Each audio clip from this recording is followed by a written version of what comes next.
Welcome to Out of the Blue, the podcast, where real people share the truth of what they've lived through, the kind of truth that doesn't always make the headlines but leaves a mark on the soul. I'm your host, Vernon West, and my co host for today's episode is my son, Vernon West III, who, along with being our logo designer and writer of our theme song, is also a professional musician. We want to thank especially you, our listeners, for joining us and giving us your precious time and attention, for we know just how valuable that is. And hey, don't forget to smash that like button and hit subscribe because every little bit helps us keep getting these powerful stories out into the world. Today, we're honored to share the story of Brian Rizzo, a man from Portland, Oregon, whose life changed in a single unimaginable moment. On January 11, 2014, while working as a bouncer at a strip club in southeast Portland, Brian denied entry to a man who was clearly unstable. Moments later, that man returned with a 9mm pistol and shot Brian in the head. But this story isn't just about what happened to Brian, it's about what happened after. It's about survival against all odds. It's about trauma, faith, recovery, and resilience. It's about waking up every day and still choosing to climb the mountain in front of you, even when the world says you shouldn't even be standing. From powerlifting as a teen to rebuilding his life post-trauma, from being denied disability benefits to living out of his truck while holding onto hope, Brian's journey is raw, powerful, and deeply human. Today, Brian is an inspirational speaker and is currently working on his autobiography with Teresa Leroux, award-winning author of My Rock, My Hard Place. His faith is unshaken. His story isn't polished, but it is true, and it is his. This is Brian Rizzo, and this is his story, told from the heart, right here on Out of the Blue, the podcast. Hi, Brian, and welcome to Out of the Blue. Hello. So, anyway, the immortal question that I ask everybody when they come on, what brings you to our podcast, Brian? What brings you to Out of the Blue? Well, just here to kind of share my story, help other people who are suffering from the effects from any kind of a PTSD or traumatic brain injury, anything like that. It's really hard right now to deal with it, especially with the COVID lockdown. Made it harder for people to deal with the effects from any kind of a traumatic experience. Like you said, I bounced a strip club in Southeast Portland, and on January 11th, 2014, I denied entry to a man because he was being disrespectful to people in line in front of him coming into the club. He was a homeless drug addict and he was there to meet a dealer to get his fix for the night. So he went out to the car he lived in, put on a mask, grabbed a 9mm pistol, came back and opened the door and shot me in the head. He fired two other shots, which ricocheted, hit a customer in the leg and a waitress in the arm, I believe is how it went.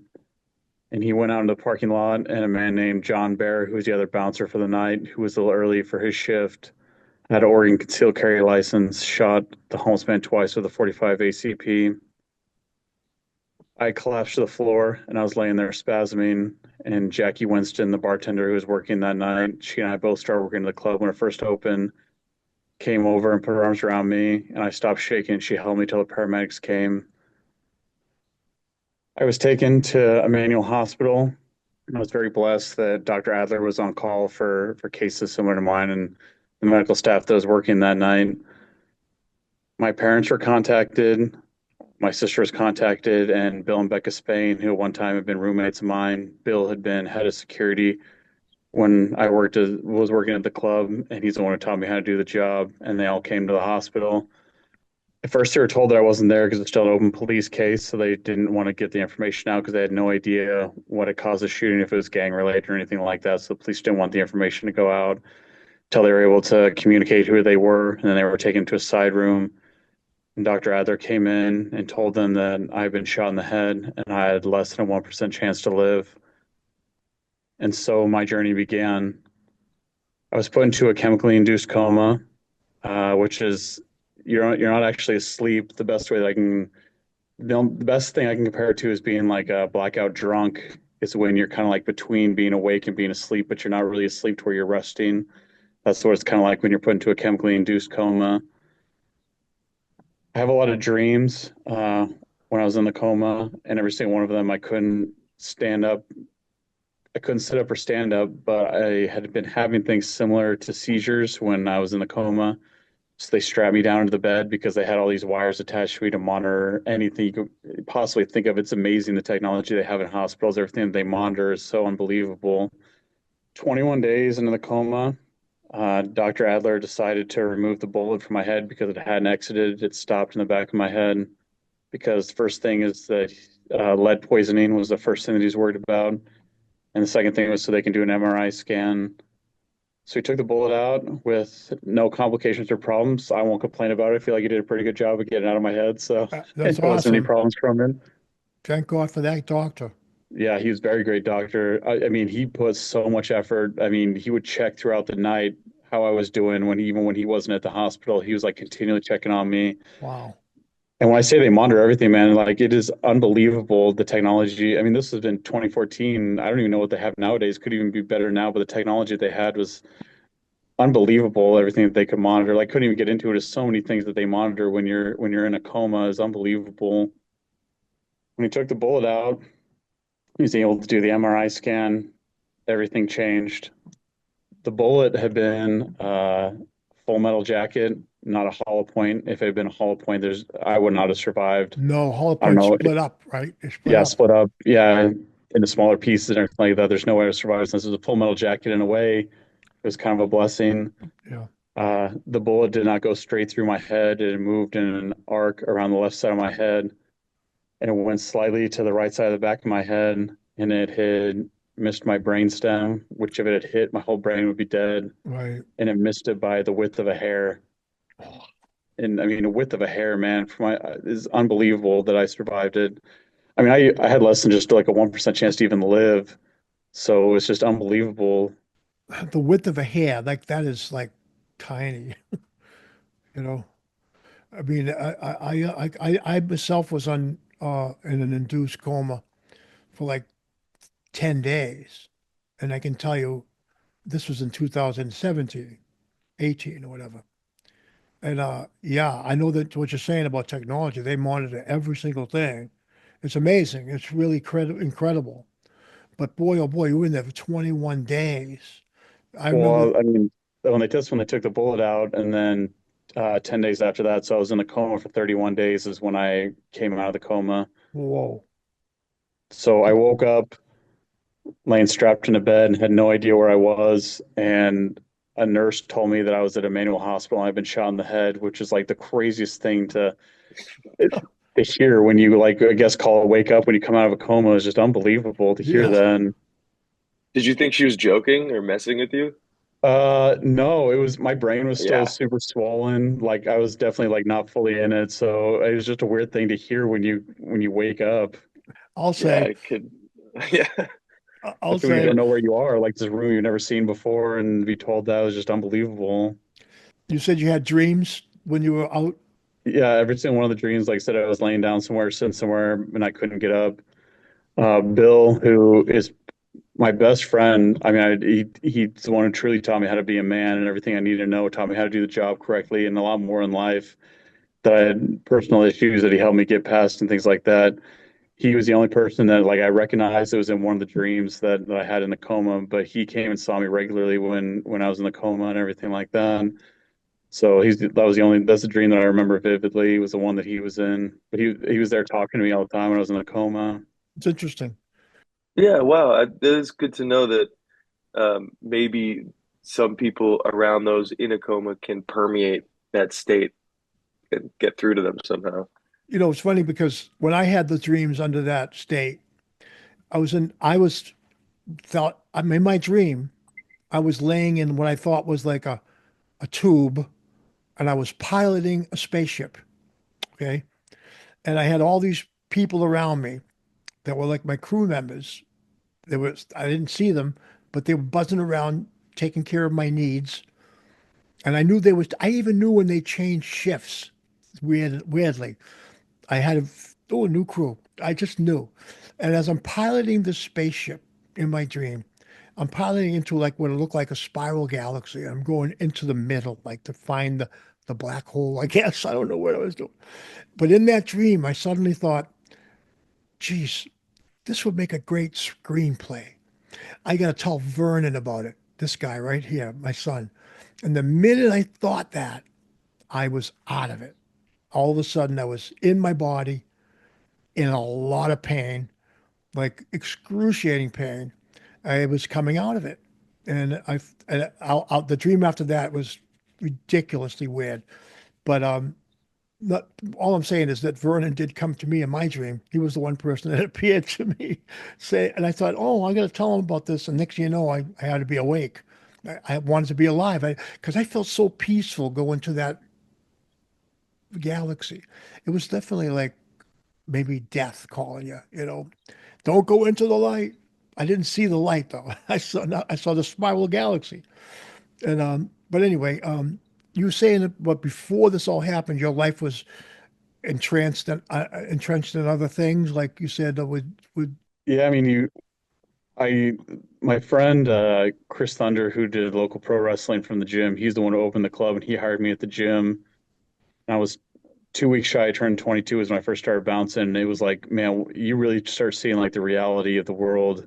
I mean, all different types of people, and I don't know if it is anymore, but Oregon used to have the most strip clubs per capita in the world. I don't know if it still does after COVID lockdown or anything like that, but strip clubs are like more common than just bars. And so you grow up in the area, it's kind of like there was a strip club just down the street from the high school I went to. So like strip clubs were kind of like a normal thing in Oregon. Like so everybody's there, man, all different types of lives, but then gang members are in there dealing drugs and you get sucked into it. So it's hard to leave it when you're making great single man in his 20s, making great money, majority in cash. I mean, it's hard to leave that.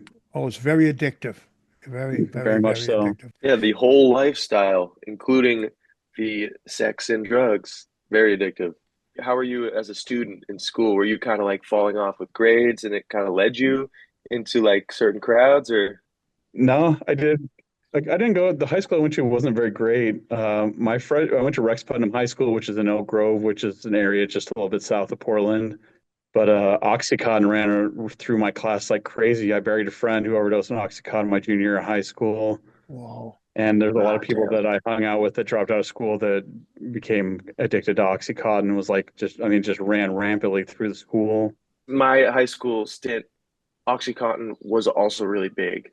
And then like sort of ecstasy became kind of like the cool new thing. But yeah, Oxycontin was a problem because it was Really? people were getting it. Yeah, yeah. So then, when you say when this happened to you, and you come tell us what happened the afterwards. Now, the Brian that gets out of this condition.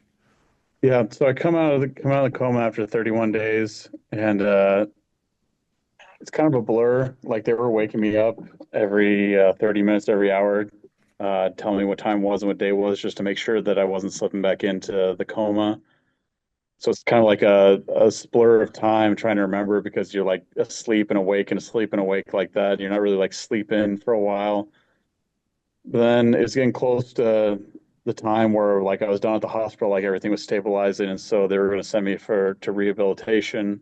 I had lost close to 100 pounds, and I didn't have the ability to stand up because I've been in the coma for so long. And so there's a place called Rio, which is at Emmanuel Good Sam, which is a medical center that's close to the hospital that I was in. So I went to Rio, and I started working out when I was 13 with the wrestling coach in junior high. And like I told you, I had a lot of friends I partied a ton in high school, drinking. I didn't really do anything else. And then I had the friend overdose on Oxycontin my junior year, so I got more serious about lifting. My goal being to go compete in the Metrics World's Strongest Man because I grew up watching it and it was like my dream to go and do that. So then I got into powerlifting because I was told that's a good place to start when you get in. I've had all kinds of injuries. I've dislocated my shoulder before. I've separated my left hip and I've torn my bicep and I've come back from that. So I was looking at this as kind of like the same thing of like coming back from an injury. Obviously, this being far worse than any other injury that I had before. But I get to Rio and I tell my dad that I'm gonna be out of here in 3 weeks. My dad was like, I don't know, it might take a little bit longer. Like you just gotta stay dedicated, keep going. I was like, no, I'll be out of here in 3 weeks. And I was there for 3 weeks and 2 days. I went from not being able, I went from not being able to stand to being able to walk with a walker. And yeah, I wanted out of there badly, really Yeah. badly. And in my mind at that time, I thought I was gonna be able to go back to my life. As long as I just go back to the gym and get back in the shape I was in before, I'll be able to go and be the person I was before all this happened. But that's not even close to true. I'll never be that person again. But it's not God's plan for me to be that person anymore. I got to where it was the last of my time to be able to leave Rio, and they told me that I wasn't medically cleared to be able to go back to the gym, which was kind of irritating to me because I really wanted to go back, but I actually still had. When I first went to the hospital, uh, my skull had been fractured into a bunch of small pieces where the bullet had entered. So they removed all the pieces of my skull and then any portion of my brain that was dead, because if you don't remove dead brain tissue, it actually spreads to the entire brain. So to keep the brain from dying, they had to remove all the dead brain tissue. So there's actually a huge hole in my skull at this time still because they have to. My brain was still swollen. They had to wait for the swelling to go down to a certain amount before they could put a plastic piece in it. So they didn't want me to go back to the gym because I had a hole in my skull, which was still kind of irritating because I wanted to go back. Also But wasn't considered understandable mentally though. Understandable. well, sort of, I guess, You maybe. know, hindsight. In hindsight. That's a tough one. That's a tough one. Tough call Yeah, to make. I uh, I wasn't considered mentally able to take care of myself, so my parents took responsibility, and I was gonna have to go live with them again. Which I moved out of my parents' house when I was 19, and I enjoyed not living with them than I did living with them. So, but it is what it is. I mean, I had nowhere else that I could go, and they were offering, willing to offer caretaking, which I needed because there was a lot of different things. Swelling in my brain was starting to go down. I had to go back and see Dr. Adler, who was the one who kept me alive, and he's the one who put the huge amount of effort and to take care of me when I was in the coma, and the head of the team of doctors that took the bullet out of my head. He'll say that it was me, that he didn't do anything, that it's all me, but I don't know. He put a huge amount of effort to keep me alive, man. I Seriously. hear you. I hear you. But I don't doubt the fact that he's telling the solid truth that it was you. A lot of it is you. It's Yeah. because I know from my own experience too. Doctors would tell me that all the time. They would see two people with identical situations. The one who made it versus the one who didn't had something in themselves, that they really had that power that really desire to survive. And even maybe the connections, I don't know, what do you think helped you get through that? What do you think you had? Why do you think you had the will to survive? What do you think did it? I have no idea, man. I'm not going to get into massive details. A lot of issues from childhood that I'm not going to get into. Depression was something I fought badly for a long time. There were nights where I sat in bed with a pistol in my hand thinking about ending my own life because I hated myself so badly before all this happened. So I really don't know because then someone else ended up shooting me in the head. I didn't give up, so I don't know. Wow, how ironic that is, right? I Yeah, mean, it's like God saying, well, this is what would have happened, if you had done that. But at least he yeah. took it out of God took it out of your hands and made it so that, whatever that thing is called suicide, you didn't participate, but it was a demonstration kind of to you. But I find like that there's something about these things that happened out of the blue, that happened to us out of the blue. I feel like there's a certain good intention that comes out of it. I don't know if it's, I don't know if I would ascribe to my higher power, God, whoever, the act of somebody shooting me or hurting me or even getting cancer. But I do think the benevolence comes from how we are able to handle it. Like for some reason, I've heard it said, you don't get more than you can handle. And that kind of sucks when you think about the things we're forced to handle. I mean, they're really pretty rough things. I mean, that's what you went through. Oh my goodness, that's rough. But you handled it, and it brought out of you. There's something that's bringing out of you that's I think is the upshot of it all.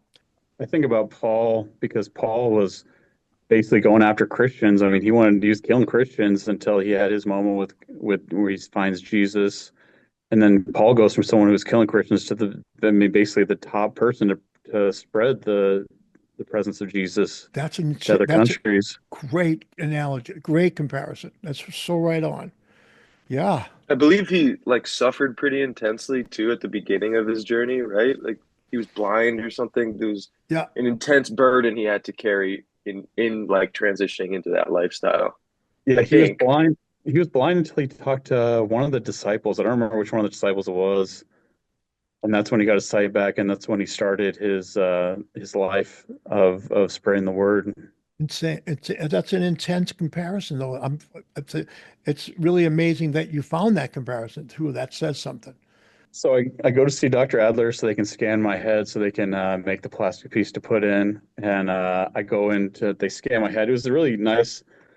I just laid down and there was this like half circle and like the scanner ran over the half circle and then I was done. Like I thought it was gonna be like a long time thing, but it was probably like less than a couple seconds before they had my head fully scanned to make the piece, which was nice because I thought I was gonna have to be laying there for a while for them to get it all done. Oh man, the hospital trauma. Yeah, pretty much. So I go into the office to see Dr. Adler, and Dr. Adler to ask me how I was doing. I was like, I'm doing okay, Dr. Adler, but I want to go to the gym. Dr. Adler was like, that's fine. You can go to the gym. Just be smart about what you do. Take it easy. And you're obviously, I'm going to have to take a break after I get the plastic piece put in. But he cleared me that day to go back to the gym, even when I still had a hole in my head Hmm, and everything, that's which I was cool, so huh? happy. Yeah. The gym I was going to, which is not open anymore because it got hit by during the COVID lockdown, the gym had been open in a smaller building in Oregon City in the mid 80s by Billy Jack Haynes, who at that time had been like one of the top wrestlers. And back when it was WWF, pro wrestling used to be such a huge thing in Oregon a long time ago. And then the gym had changed owners to the Nelson family in the late 80s, and they moved it into a bigger building in the early 90s in Oregon City, which is the gym, the building that I worked out at, but it had been like the top gym to train out for powerlifting. Like I trained with Adrian Larson, who one time had been the second best bencher in the world at 220. He benched 585 at 220 in competition. And I've trained with some of the best powerlifters at that gym because it was set up for powerlifting. 585? Yeah, What? at 220, man, that's like the I don't know. Adrian Larson has his own life story. Adrian Larson was born with both his hips dislocated, so his legs didn't fully develop. So he benches without his feet on the ground, like he's basically laying flat on the bench and hit 585. Like you can find the video of him on YouTube doing it, man, because you can see him doing it. It is unbelievable to work out with that man. He is Wow. definitely like the king of benching the way that he was able to do it. Do you think that this had maybe an influence on like your like desire to like overcome a physical ailment to continue to lift? I Because think it that's a does. huge inspiration story. Because as I said, I've had other injuries I've had to come back from. I think it's one of those things when there's like the people who I say we're all meatheads. It's like you're like a true meathead, then like the gym is everything no matter what. You like even plan your day out so you can make sure you get meals at the right meal time, make sure you can get to bed at the right time, get supplements in at the right time. Like you plan your entire life about it just for the next day to go to the gym, which a lot of people don't understand. But there are those who are like the true diehard meatheads where they understand what it is to where it's your entire life is the next day in the gym. Yeah, it's like you get like a community going and you Absolutely. inspire each other. Yeah. It's not just guys either. I met a lot of women who are all the same way, super dedicated doing it. Same thing where they plan their whole life around the same thing. The timeline you're telling us so far now, you got the get it measured for the got the plastic piece measured, and the doctor says you can go to the gym. So my dad, go home. My dad drove me out to the gym and I was able to walk halfway decent then without the walker. I was definitely very slow on, like I said, I had lost close to 100 pounds when I was in the coma. But when I was able to start eating again, I put some weight back on, but I was nowhere near, like I was still very small compared to what I was. So there's a ramp to go down onto the weight floor. So I go down to the ramp, I grabbed 30-pound dumbbells, lay down with them to bench them, and it was like a massive struggle to bench them. But I honestly did not care because I was so happy to be back in the gym. And as I keep saying, like I've had multiple injuries, so I know what it is to come back from an injury. So at least now I have a starting point. Like here's my starting point, and then I'll be able to like set goals to keep moving forward. In my head, thinking I'll be able to do what I used to do, but I can't do what I used to do. But that was at that time, that's what I thought I was gonna be able to do to get back to the person I was before all this happened. there's so many people at the gym that were super supportive of me that I'd known. Like I started working out at the gym when I was 18, and I'm 26 at this time. It's how old I was when I got shot. So people I've known for so long been super supportive of me, and they were super supportive of me and recovering from this. And it was that definitely helped a ton of not having people talk shit to you the whole time that you're in there. Having people be supportive of you is definitely very helpful Oh in yeah. doing it. Yeah, that'd be crazy if they talked shit. I'm sorry. I have had people that on this journey, no matter what you go through, if you have any kind of traumatic experience, you're going to have people that will talk shit to you for it. I have had that on this journey Sure. for Wow. sure. God. But it's when you start kind of seeing who the true friends are and who the people that aren't is what you end up finding out. As you're going along, when did major changes like to your thinking as far as who you are, Brian? Um, well, they everything kind of stabilized. They got the plastic piece back in my head. I had a seizure when I was living with my parents. So that was another thing where they had to get me on medication. I had to learn the different things to do to keep chances of seizure down. As time went on, I had to see less and less doctors. I'm very blessed that workers' comp paid for everything. Uh, because unless it was a work injury and they never questioned anything. Like as soon as the doctor told them, they paid for it no matter what. Like I never had an issue with workers' comp. I know there are people who have had issues with it, but my injury being slightly abnormal compared to other injuries, I'm sure that they've had workers' comp. Right. But it gets to a point where your case with workers' comp ends, and normally you just go see one doctor, and they kind of find out like what your handicap percentage is. I had to go see four different doctors, different specialists. There's one that I had to go see where I did 8 hours of brain tests to find out where my brain was damaged. And the part of my brain that is damaged is on the left side and is the part of the brain that's in charge of remembering names. The same part on the right side is in charge of remembering details. You can see something, you can say what it is, but what the name of it is on the left side. It's like it's not as bad as it used to be. I can don't struggle to remember names as badly as I used to, but when I was my brain was still swollen. I was going through Rio. They'd show me flashcards and it'd be like a picture of a pig. And I'm sitting there staring at it. And I couldn't tell you what it was called. I could tell you what it is, a farm. We eat it. Tastes pretty good. But I couldn't remember what it was called. So it's just different things. And in my experience of recovering from this, it kind of starts feeling like your brain rewires where it's not working the same as it did before, but it is working. Yeah. Like I said, I don't struggle to remember names as much as I used to, but sometimes it can be a struggle. It all depends on how tired I am too. If I don't get enough sleep and that kind of thing, then it becomes more of a struggle to be able to remember names. So I'd gone long enough without a seizure where I got my driver's license back, and doctors signed all the paperwork saying that I was now mentally able to make my own horrible life decisions like everyone else. I bought a mobile home in Oregon City and got away from living with my parents. And I had a dog, so me and the dog were living there, and that's kind of when I started depression being a big thing, having to come to terms with who I was, and different people who say that they love me, but the way they treated me when I was recovering from it, there's still things that I have to scars from this whole incident that I still have a problem with. And so I was sitting there trying to figure out why I was still alive. Like, why am I alive? Like, I used to be able to take care of myself, and now I have to ask help from people for things I could have done, as I said, by myself before. And then, as I was just talking to God and building a relationship with Him, the whole idea of just sharing my story came to me, and that's when I got into trying to finding places to go speak at and share what I've been through. I've had uh, two people want to make a documentary about me. Both of them approached me to do it, and then they dropped out. And then I've had people who said they'd be agents for me to help me find places to speak, dropped out of doing that. So having to do it for myself. And then, as you said, I've been denied handicap Social Security 4 times with no chance of getting it, which was very irritating. I was all set up to go and start speaking in a lot of different places. And the very next week is when COVID lockdown started. Oh boy. And a lot of the support groups are still not meeting because of the COVID lockdown, because they do most stuff online, which is really not very beneficial because there's suicide being such a huge issue with people who are not getting the help they need from whatever their problem is from their traumatic experience. And so here it is, COVID lockdown. And then, as I said, when I was denied handicapped Social Security, I had a judge rule in my favor on my third application for it. And the federal government filed an appeal against it. And then the judge changed her ruling, and that's when I was denied. That was the third time I was denied. And then my attorney applied for the fourth time, and I was immediately denied without chance of court.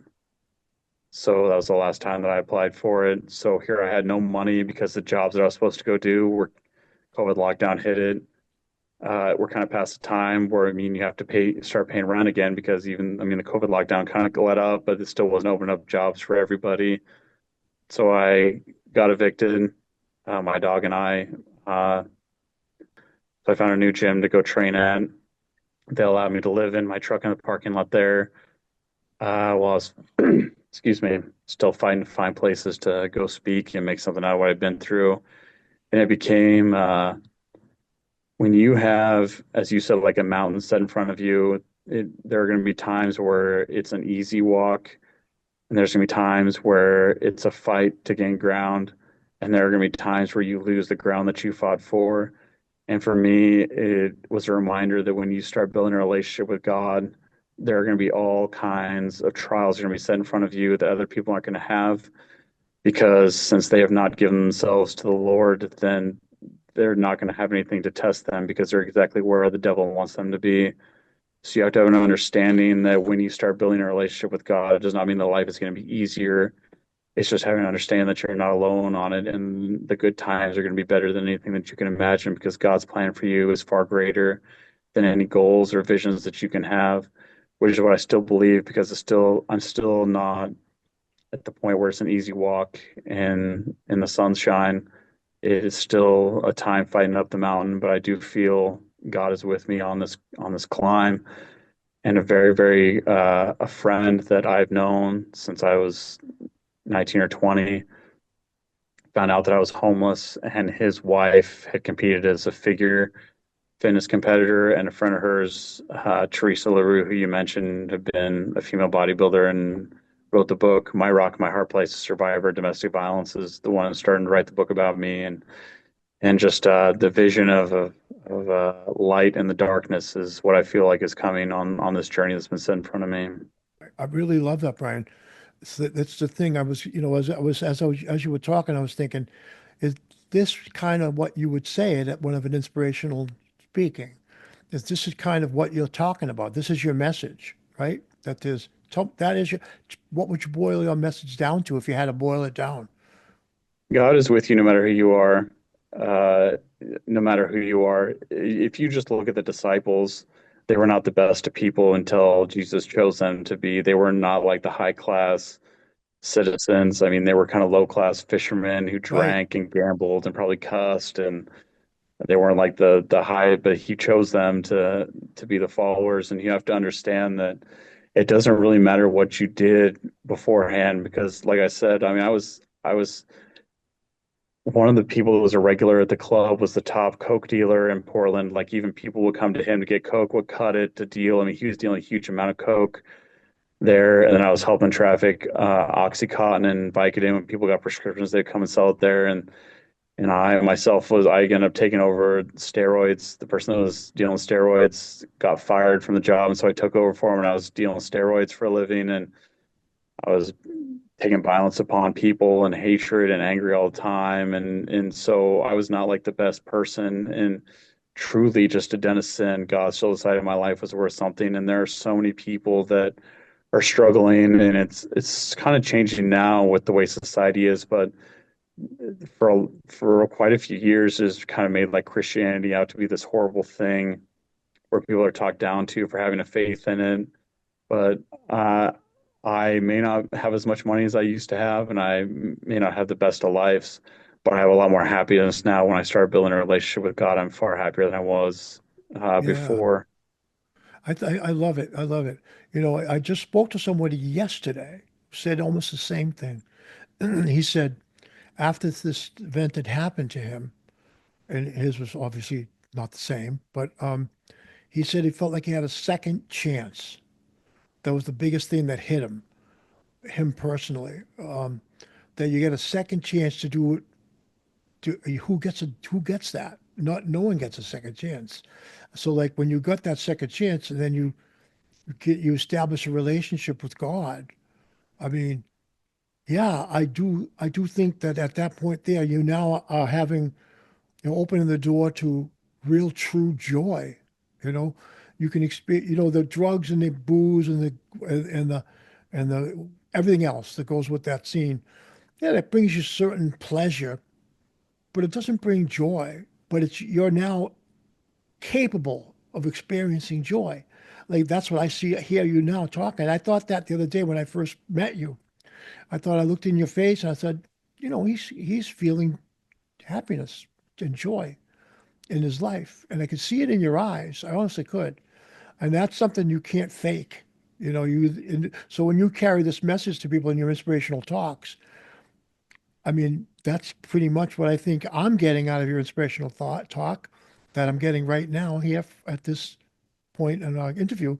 I feel like you're bringing that feeling of really happiness that you were able to get another chance and your life is now building on these new footings of a relationship with your higher power, God, the Lord. Well, out of the blue, I don't mean to say we're not preaching with out of the blue, but you can't help but notice there's something good out there in that out of the blue stuff. And everybody that's experienced these things can tell you right away that they get that second chance, and that this thing happens where they ups their like. Have you felt your appreciation level be high? Are you like more appreciative of things? Oh, absolutely. Yeah, you find that, Absolutely. right? Yeah. Yeah. And do you have like every once in a while like literally explosions of gratitude in your heart, like when you start thinking of little things sometimes? Throughout the day, throughout the day, thank God for even the smallest things. It's so amazing uh when you first start this journey and you try and find God, you start finding God everywhere because he is everywhere. Everything was created by him. You look around at everything, you just go outside and look at all these trees and plants in the sky, and you even see like the animals running around, and God created all this, and in one moment God decided to create you. There's a reason for you being alive. I listened to pastor called Pastor Alan Nolan, who has a lot of videos on his YouTube channel, but he broke down the book of Genesis, which was very interesting to learn about the book of Genesis. Like I learned so much about the book of Genesis that I didn't even know about. There's two Or he, stories of creation. yeah, There's two but then distinct stories. yeah, and then when he gets and talks about Abraham too is another one where it's crazy what Abraham went through. Yeah. And Oh, yeah. then yeah, there's a lot of crazy things in the book of Well, Genesis that I didn't know about, but you learn so much and you kind of start seeing that people aren't perfect. That's the thing. Even like Abraham, who was like, he's not just worshipped by Christians, he is by the Jewish and by Muslims to worship Abraham, but he wasn't perfect the whole time. So I have an understanding that God doesn't expect you to be perfect, and they didn't have. I mean, when Jesus died for our sins, it changed everything. I mean, he's the one who brought forgiveness for us for the choices that we made. Because I'm not involved in everything I used to be involved in, but I still do stupid stuff all the time. I'm not that smart. So I'm very blessed to find forgiveness for it. I hear you. I'm right with you on that. It's when you were talking, it made me think of something I saw on Groucho Marx. You Bet Your Life. I watch it late at night sometimes when I want to go to sleep, and I put on Groucho Marx. You Bet Your Life. The other night I heard this guy from 1952, and this guy's on there, one of the guests, and Groucho's questioning him, said, how old are you? He goes, I am 98. He's 98 years old. He's tall and good looking, strapping man. Doesn't look 98. He maybe looks 60. And Groucho's saying, well, tell me about your life. He tells him he starts as a paper boy. He works until works on the printing press, till he ends up being owning the newspaper. And then he comes out to California, he's buying real estate and he makes $1,000 a day or something like that. And Grouch was very impressed. He says, well, what do you attribute this to? Your life and this success? And he says, I have a plaque that I read every day in my office, in my front of my desk. It says, God and I are partners in this business. God is honor and I am steward. I got chills, really. I thought that was a great thing. That's how he was able to achieve his says this wonderful life. I mean, that really is something to think about.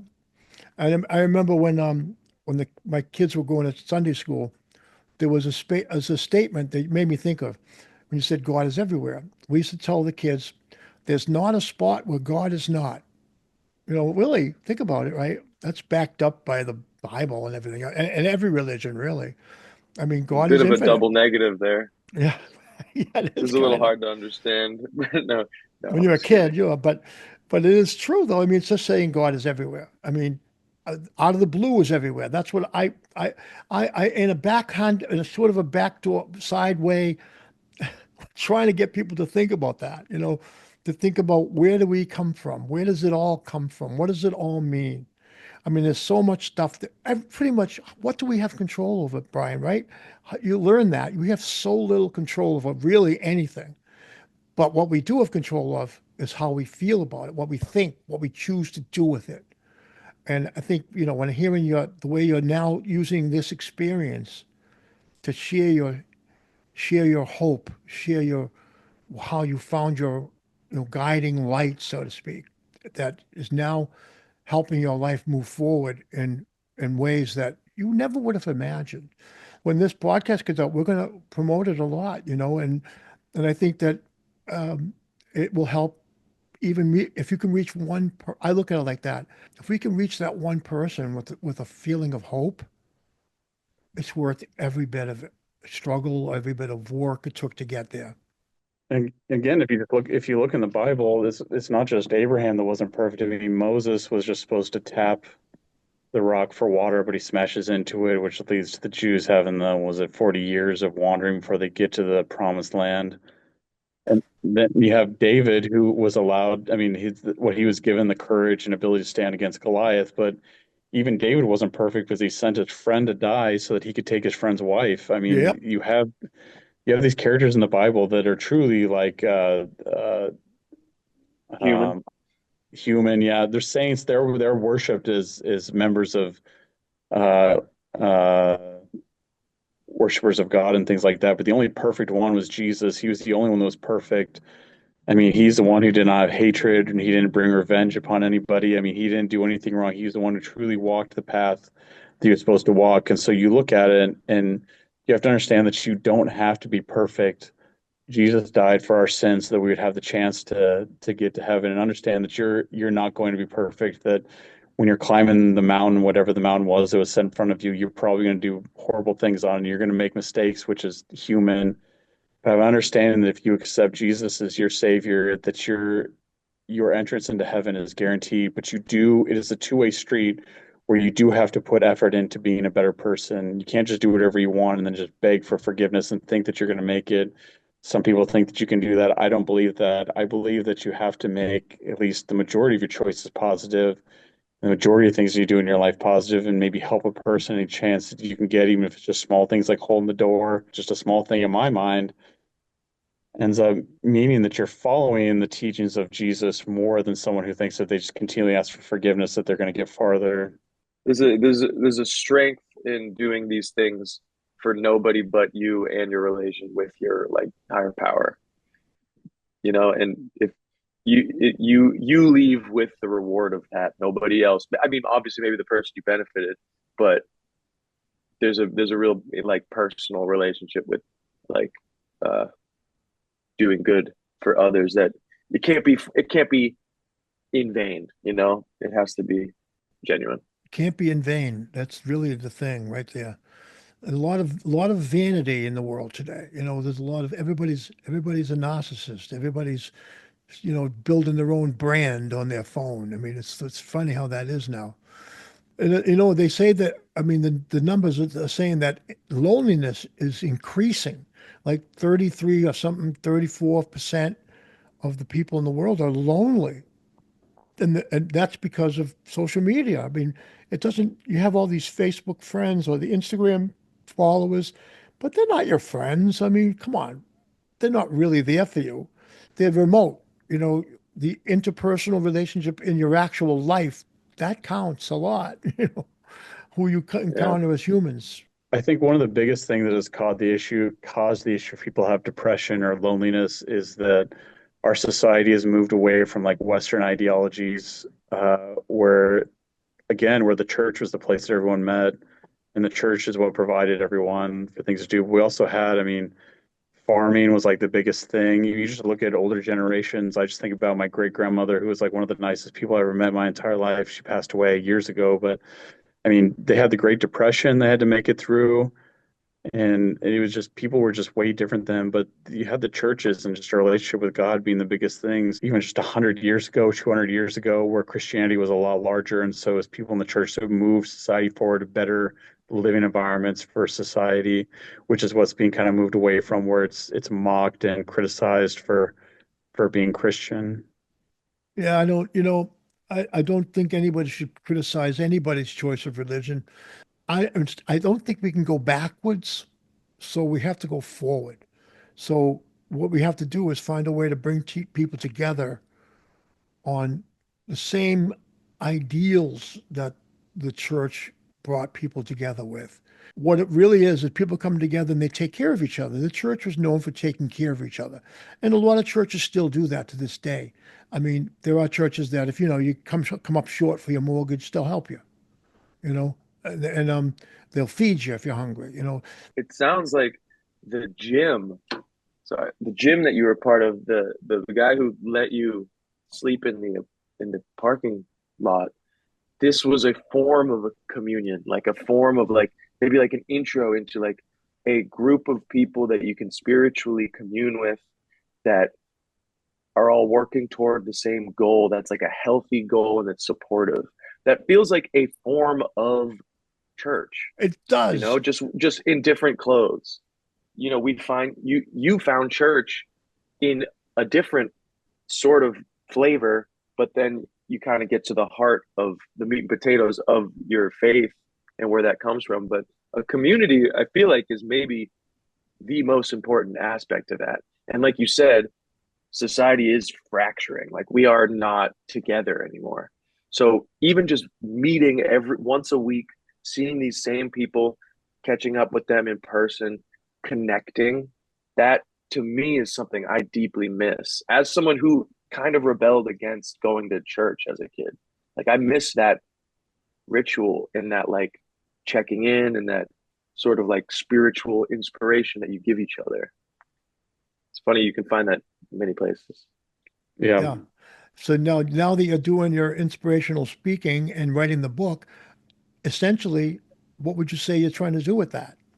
As I said at the beginning of the episode, really just help other people with PTSD, traumatic brain injury, and depression, or any other effects they have from their traumatic experience, because it's such a hard thing to live with, especially when you have people talking down to you for whatever you're going through. Maybe you're having a moment where the weight of everything you've been through has hit you, and you're starting to break down, and instead of giving you just a hug to help you out, they yell at you for having that kind of reaction to what you've been through. It's things like that that have been on my journey of having to deal with it. So have an understanding of knowing that you're not alone in it, because I know there are other people that have been through, as I said, some kind of traumatic experience or kind of a weight that they're carrying that feel alone because they don't know or understand that others have been through something similar. The thing I've talked to people who have had traumatic experiences, and I will not say that I've been through worse. I can't stand people when people do that. I'm not going to say that what I went through was worse, because it's, as I said, God puts a mountain in front of everyone. This is the mountain that was set in front of them. It's the one that He knows that they can climb. But to sit here and say that my mountain is harder than your mountain, it's not going to be helpful, because they can climb their mountain, but they're having hard times with it, and they just need support in doing it. So there's no such thing as saying that you've been through worse. It's how you understand the person is struggling on whatever their journey is. Wow. Oh, I love it. Let's use that as our last, that's the way to end this podcast. That's the final word. Brian, you have a powerful story. You have a powerful story. I can't imagine you not being able to help people with it. I'm so grateful that you're out there doing that. And really, really thank you. Very grateful for your sharing your time with us today, Brian. So this is just the beginning of your relationship with Out of the Blue. You're in the family now, Brian, and you know what that means. I Family, appreciate the opportunity to share my story. I do appreciate it. And you're very welcome. Really, so grateful for you doing that. And Yeah, man, seriously. Thank you you know, so much. yeah, and I'm really grateful for this time we spent together. And I hope your people out there also enjoyed it with us and inspired as well. And if you're that one person out there who's this is specifically for you, and I hope you got it because we're here for you too. And thank you so much, Brian, for sharing your time today. Thank you, Vernon. And I'm Vernon West for Out of the Blue, the podcast, saying thank you very much for joining us on Out of the Blue, the podcast with Brian Rizzo.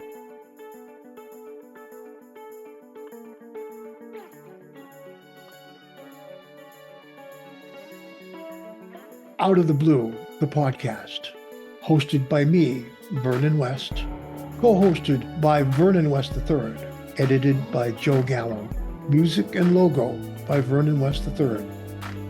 Have an Out of the Blue story of your own you'd like to share?